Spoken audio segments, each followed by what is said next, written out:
questions, if you don't mind. First off, what went into tonight? The most points you ever scored against the Cavs. You got to see your mom. You told Trudell after the game you were watching Tom Brady's performance on Sunday. Was there any extra motivation coming into this one and it manifested itself on the court? Home cooking, you get an opportunity to see your mom and get a home cooked meal. Saw my uncle. Just felt good to be back in my, in my haven, my rest haven, and that's being home. So, and also, obviously, you get inspired watching the greats play and, seeing Brady, see the things that he did with that team. That inspired me as well, but I just felt pretty good. I mean, as I have the whole season, I've been getting better and better as each game goes on, and felt good from the beginning and just trying to keep it going. And quick follow, Senator Rob Portman in your home state of Ohio announced he's going to retire in 2022, and there's some calls for you to step into the void there. What do you think about that? And would there ever be a political future for you? No, I haven't thought about that at all. I still got a job to do here and playing a game at a high level. I want to continue to see what I can continue to do at this, this beautiful game of basketball. I owe it to the game. It's given so much to me, so I owe it to the game.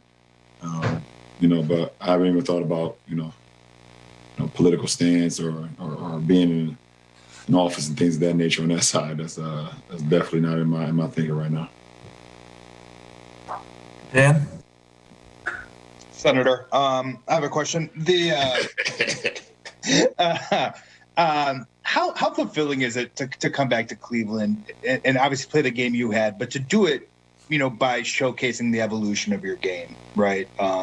The 3-point shooting is something that when you first entered the league, you didn't have to this level. What does that say kind of just about how a player's game is always evolving and continuing to change and get better? I just never put a ceiling on my potential.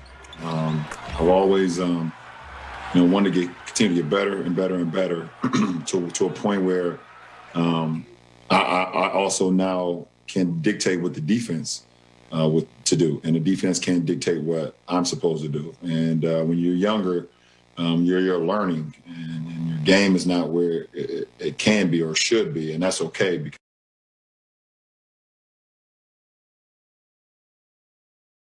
because if you put the work in, you put the time. It takes a long time if you want it. If you want to be great, like if you want to be, great at what you do, then it takes time. And I understood that, and it takes adversity after adversity after adversity. And I saw a clip, which was great yesterday from my good friend Travis Kelce when Nicole Hardman fumbled that punt return. He went to him on the bench and said, after the next possession, he got the end around for 51 yards, and then they went to him on the quick screen pass for a touchdown. Travis Kelce went to him on the sideline and said, that's how you handle adversity. That's how you handle adversity. You know how you handle it?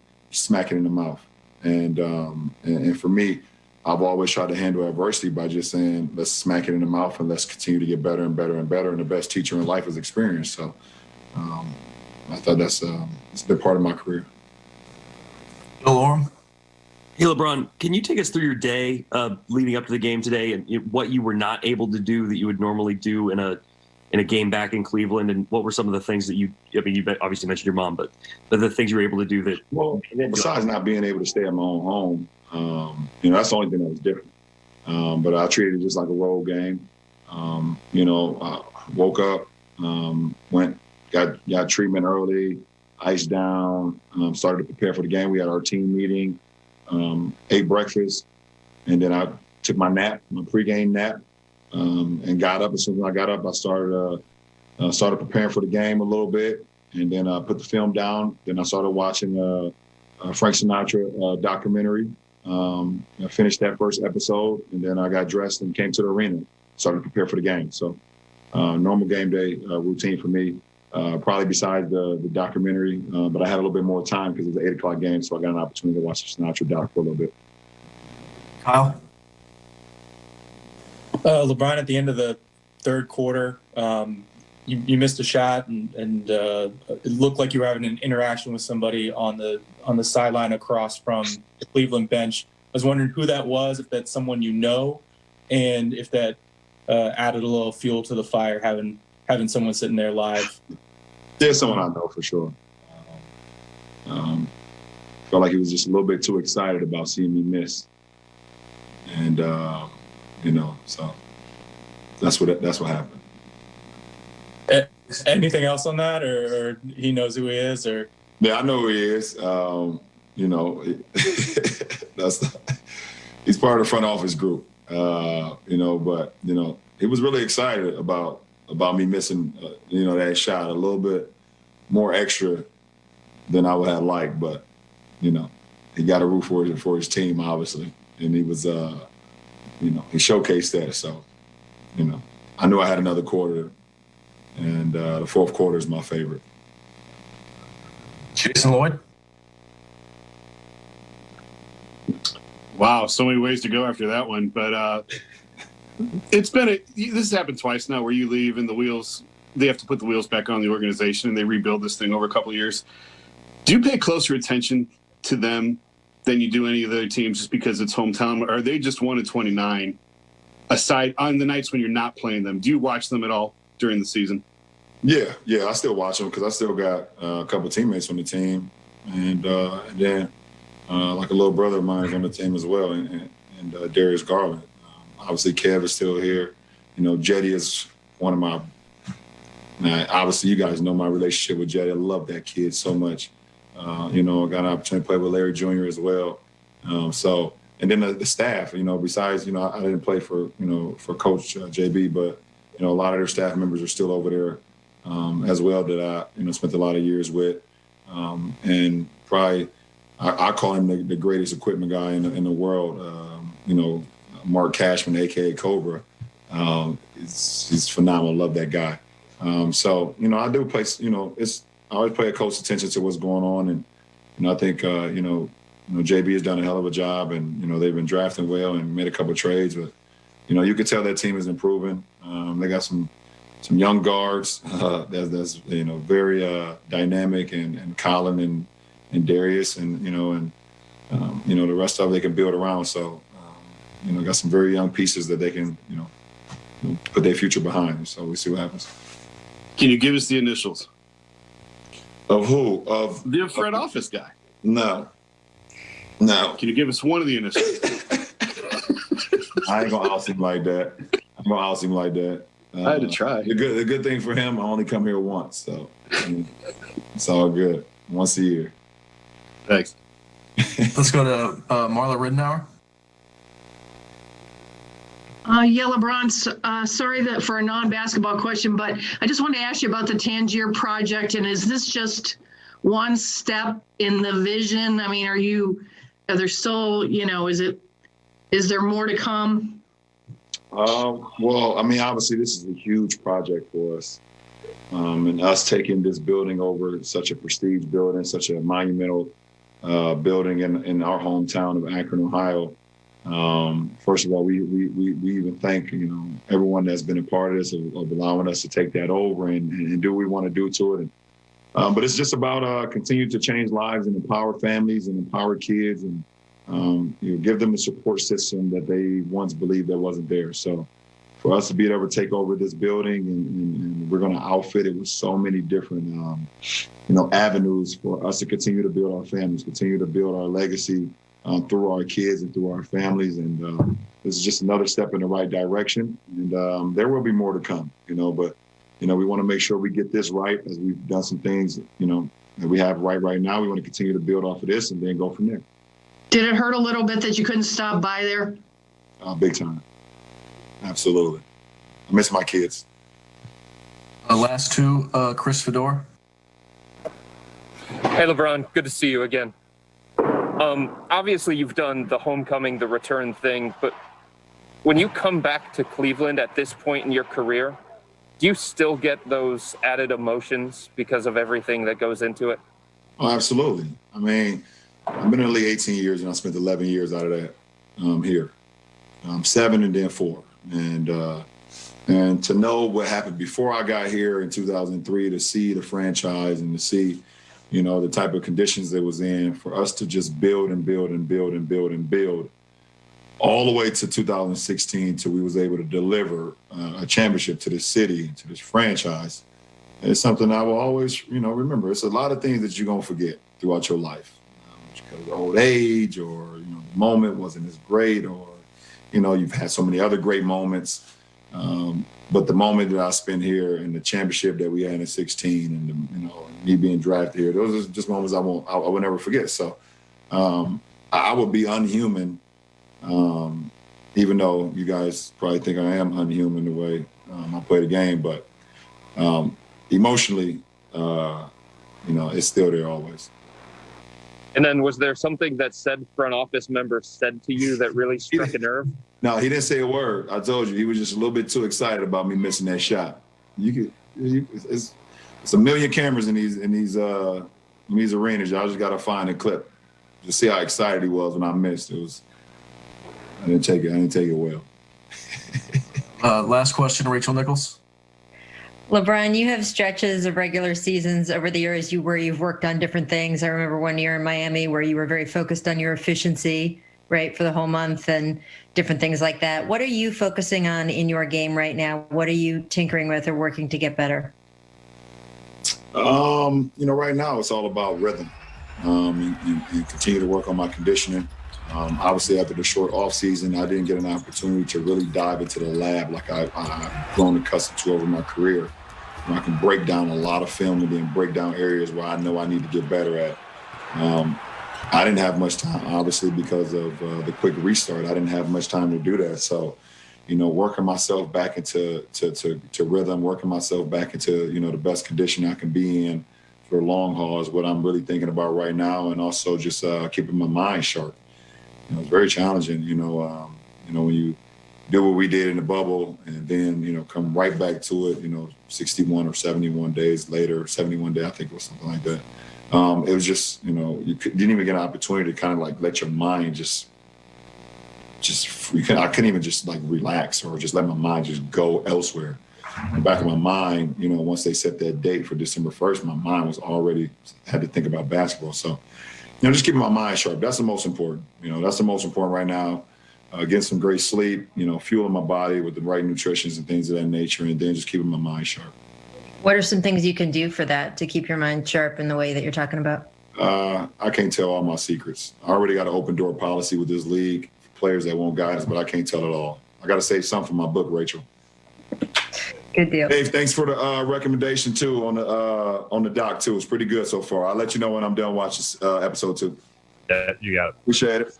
For this season, they go to 10-0 on the road. LeBron James has 46, 19 of 26, 8 rebounds. We heard from LeBron earlier speaking with Mike Trudell. How about this? We're going back to Cleveland. We got Anthony Davis now. He's speaking with Mike in the media.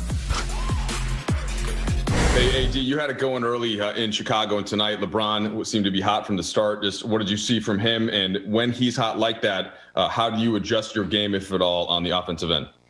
Yeah. I mean, we get out the way. You know, he's at home. Like I said, I had to go in Chicago. I was at home. You know, he come back. You know, he's at home. He gets it going early. So that's what it is. I mean, when he's playing like that, it's fun to watch. You know, it's amazing to see the shots he make and the shots he take. You know, he's a hell of a player, great player, and you know everyone's cheering for him. He's back at home. So you know, we missed it last year, and so he get a chance to come back and score maybe 45, 46, or something like that. Back at home, so it's fun to watch. But I think for everyone else, we made shots for him to open the floor up. And when we made a couple of those shots, he was able to have the paint. He was able to have his jumper, you know, get to that line. He had whatever he wanted. And he carried us to the win tonight. You know, if you're not having an efficient night or your typical night on offense, do you double down even that much more defensively? Or I guess you always bring it on D, right? But is that something that you think, hey, all right, I've got to make sure to contribute this way on this end? Yeah. I mean, I pick it up more defensively. try to offensive rebound, try to set good screens to get other guys open. I just try to do the other things that maybe don't show up on the box score. So I try to find other ways to impact the game, and let the offensive side just come naturally. Dave? AD, LeBron had that block on Colin that was ridiculous. The block after the challenge. There was the turnaround shot on the baseline. There was the logo three. Was there any moment in that kind of run he had that really stuck out to you? Like, okay, he's really locked in. This is a special night for him. He had 19 in the first, 17 in the first, or something like that. Oh, it's over. It's one of those nights for him. He was, getting to the basket. He was hitting his three. Getting to the mid range, hitting his turnaround. So, he wasn't missing. He had a very efficient game, and then late in the game, like you say, hit I think 3 threes. Got to the basket, got the steal for the dunk. So he was everywhere on the floor, making shots from everywhere. And but after the first quarter, I knew it was going to be a good night for him. Kyle? Hey, D, I know you are sort of a perfectionist and probably are already thinking about next game, especially when it comes to your defense. What gave you guys the most problems that Cleveland was able to do? Was it the pace? Was it the rim pressure? Where was the biggest pressure for you guys? I think they might be number one in the league in deflections and forcing turnovers, and we're kind of fed into that in the first half. They got a lot of deflections. We had a lot of good looks in that third quarter. We just missed a lot of wide open shots, but in their pace as well. They got a lot of young guys that play fast. Starting with Colin Sexton, who pushes the ball up the floor. And fine guys, and Osman, got hot from three. Finding no pins, down screens and things like that. So, they're a young team. They play hard. They play fast. They get out in transition and they force turnovers. And we had a couple turnovers early that kind of got them going. Dan? AD, obviously LeBron did what LeBron did, but how important were those Kuzma offensive rebounds in the fourth quarter, and then like some of those Caruso deflections and steals? Seems like those plays when you guys were really sputtering kind of kept giving you a little life. Yeah, big time plays. That's what Kuzma do. He crashed the offensive glass all the time, and I think he got 3 on in one possession and kicked it out to AC, and I think AC hits a 3. And he had one on the other end in the first half as well. AC, pressure on the ball. Colin drives to the basket. He gets a strip late in the game. And so all those plays are huge plays and momentum boosters for us, especially when we kind of going back and forth with the team and we kind of were stagnant on 100 for a while. We didn't score. Our defense kind of, kept us ahead and those big offensive rebounds by Kuz. So, 2 guys who don't get highlighted enough, but they do all the dirty work for us for sure. We'll take 2 more. Bill Orm? Hey, AD, in this year and a half you've played with LeBron, what have you learned about him and what separates him? I mean, you're universally considered a top 5 player in the league also, and all these other guys around the league. But what is it that you, in your opinion, separates him from some of the other superstars in the league and that he's able to go out and do the things he does? I haven't played with any other, the top guys in the league. So I don't know what those guys do. I only can tell you what I see, and it's probably gonna be the same thing that everybody else say, but just being here and being around him, the way he locks in on a game, on a team, studying their plays, what they like to run, at which point in the game, personnel, he's always watching film. He's watching film on us, how to get better. He kind of see things before they happen. And like I said, I can't say other top players do it because I'm not around him. I can't say that, but he's very professional. He wants to win, and being here in this year and a half, I see it every day. Last question, Kari Jones. What's happening, AD? As a player as an elite player like yourself, who does things that might not make the stat sheet, how beneficial is it for you to know that you're still impacting the game at a high level and your stats don't make the sheet? Yeah, man, all I care about winning. We win, I'm fine. Like I say, Bron hated going tonight. I hated going to Chicago, and Bron kind of, was like, here, AD. And, I'm setting screens for him, get him open, get him the mismatches so he can go to work. That's what we do. We complement each other very well. And, neither one of us is jealous of the other guy. We try to find other ways to impact the game. Bron in Chicago was, talking on defense, getting deflections, getting out of transition, finding the right guys for open threes. And tonight I'm trying to do it on defensive end, rebounding, blocking shots, pressuring the guards, making them take tough shots at the rim, protecting the paint, setting screens for him to get him mismatches because he's at home. So, we just try to, and that's our entire team, to be honest. We try to, do things that don't score, that don't show up in the stat sheet to help us win. And, that's how we're going to win. We got to be able to impact the game other than scoring. And I think everyone on this team can do that. All right, LeBron, I got to ask you, how's that right hand feeling at the moment? Feels good, especially when it results in a win. So, that's my job. That's what I want to do. And it's always feel great to get a win, especially in purple and gold. Hey, you had it going from the beginning. Of course, you're there right near your hometown of Akron. As the shot keeps falling and you get to that point in the fourth quarter, what are you looking for from the defense and where are you trying to get to? Like I said, I want to just continue to build my game where I can beat them at all facets, from the perimeter, from the mid-range, from the low post. Just want to try to be that dominant where, I always keep the defense off balance, and I was able to do that tonight. 2012-13 is the last time that you were shooting this well from three. You're at 41% right now. Is there anything about the just keep me out of the paint and force me to shoot? So, if I want to continue to build my game and continue to be a complete player, I had to, figure out a way to shoot the basketball where I can extend the defense, and then it allows not only myself, but it helps our ball club. So, just always trying to, improve my game and keep an open mindset about how I can improve my game each year. All right, and last thing for you, I know these are just different times during the pandemic when you get to go back to Cleveland, not the same having the fans there, and just thinking about the I Promise school and everything. Fun at least for those kids to get to watch on TV, on local TV, and how much do you think about them in this time and not quite being able to go that full yard of going to see them?